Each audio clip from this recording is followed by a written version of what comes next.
Okay, good morning, everyone, and welcome to our Bible class. We're going to be at lesson 18 this morning. So I am recording this on Wednesday morning, and I hope that you enjoyed looking over the lesson about the importance of how to gain friends. What I'd like to do is, if you go to page 125, I just want to make sure that you have the right answers there. So you were to look up the verses in Proverbs and answer, what does each one tell you about how to gain friends? Again, sometimes there's some unbiblical ways of gaining friends. There's actually a verse in the Bible that says, a man that hath friends must show himself friendly, but there is a man that sticketh closer than a brother, right? The idea of always being friendly, I use that the quotes here, friendly, is sometimes when people try to buy their friends. That's how some people interpret that verse. Actually, that's how I think it really means, what it really means.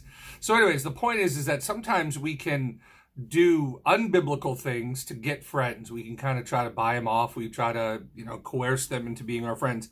But we know that friendship is giving, friendship is encouraging, it's self-sacrificing, it's sharing common interests, it's being committed. Sometimes it's just the fact that you've known each other for a long time. Since you've been kids, and so you just have that common bond. But the bottom of page 125, I just want to make sure you have the right answer. So Proverbs 10:12 says, doesn't gossip, but covers sin. For instance, if somebody was dealing with a struggle, the first thing you wouldn't do if they confided in you is to tell everybody, hey, did you hear about so-and-so or this or that?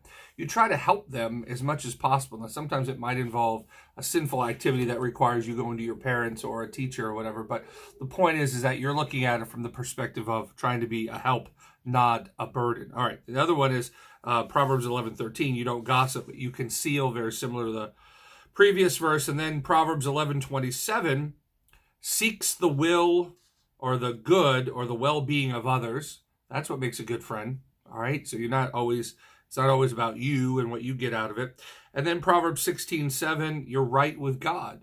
And if you're right with God, you're going to be the kind of person that attracts the right friends. Proverbs 16:28 tells us not to gossip. That's a struggle that a lot of people have. Proverbs 17:9 on the top of page 126 doesn't repeat gossip. Proverbs 17:17, they love at all times. So at all times they share. Proverbs 22:9, 22:24, they're not angry. 25:17, they're not overbearing. They don't spend too much time at their house, meaning that they're not, becoming a busybody, which is just means that you get into trouble doing some really dumb things. Proverbs 26:18 and 19, students, that verse is telling us to be thoughtful in our teasing because jokes can hurt. And you know what? When you're teasing, sometimes there's always, maybe if it's only like 2%, there's always a little bit of truth. So just always remember that. And sometimes you step back and say you're teasing somebody, you're like, maybe I kind of sort of meant that. Most of the time we don't, but sometimes we do. Proverbs 27:5 and 6, they correct and admonish. Proverbs 27:9, they give counsel and advice. That's probably one of the best parts about having a good friend, that you can go to them and they can give you good advice. Proverbs 27:10 tells us that they're faithful and they don't forsake you during times of difficulty. And then Proverbs 28:23, they correct and admonish. And by the way, admonish is a way of like saying, hey, you can do this, but it's like a corrective step in a coaching way. It's an old English word that we really don't use much. Okay. Now what I'm going to do is page 126 and 127 are your teacher's lessons, okay? I'm going to provide I'm just going to scan it in like I normally do. In fact, Mrs. Small and I yesterday had a number of things that we were doing. So normally I do that on Tuesday, then post the video. So anyways, having said that, I hope you're all doing well. We've been praying for you. We certainly miss you. Obviously, the decision was made that we're going to continue doing the online learning through the end of the school year. I'm hoping that sometime this summer we could have like a big cookout for all the school families and just have like a bouncy house or do some fun stuff. And, just be able to say goodbye and, hey, have a good summer. And then, obviously we'll resume in August, the end of August, as we get ready for basketball and soccer season. So real quick, how to gain friends. Some of the stuff that we just talked about fall into this, but Proverbs teaches us that we need to be merciful, diligent, understanding, right with God, friendly, and considerate. Those are the main points. And I really would like you to look up those verses on your own. Don't just copy the notes that are given to you from me when I scan that in. Take some time and really look it up. And hopefully you think about, hey, how can I be a better friend? You might say, well, right now, I'm kind of stuck at home and I'm not able to do much. But, so sorry about that. I got a call coming in. Let me decline that. So hopefully the information that you see there, if we're, as Christians, if we're supposed to live by the Bible, we look at Proverbs as being a book of wisdom.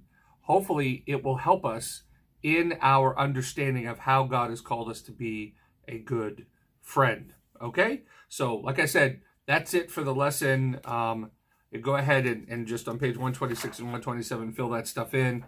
And really, when you think about the importance of the right kinds of friends, you'll find some interesting stuff there. Okay? All right. The only other thing I wanted to say is that the importance of having friends is that it's more than just what you get out of it. All right. Sometimes it's like, well, I have this friend and, we like to hang out and do that. But as you get older and I think about, I have some friends that are still close to me that we were friends in high school. Some of you know Mr. Boucher. He was a good friend of mine when we were in high school, and we still are. We don't really see each other that often, but when we are together, we enjoy our time together. My brother is a good friend of mine. But as you develop friends, how can you be a blessing to your friend? Think about that. Oftentimes, we may think about friendship only from the perspective of what we get from them. They're my friend. Are you being a friend to them? You'd be surprised how, if you're seeking to live godly and righteously, how important your testimony is to encourage your friend, especially when they need you. Okay? So be a good friend. That's how you get friends, and that's how you keep friends.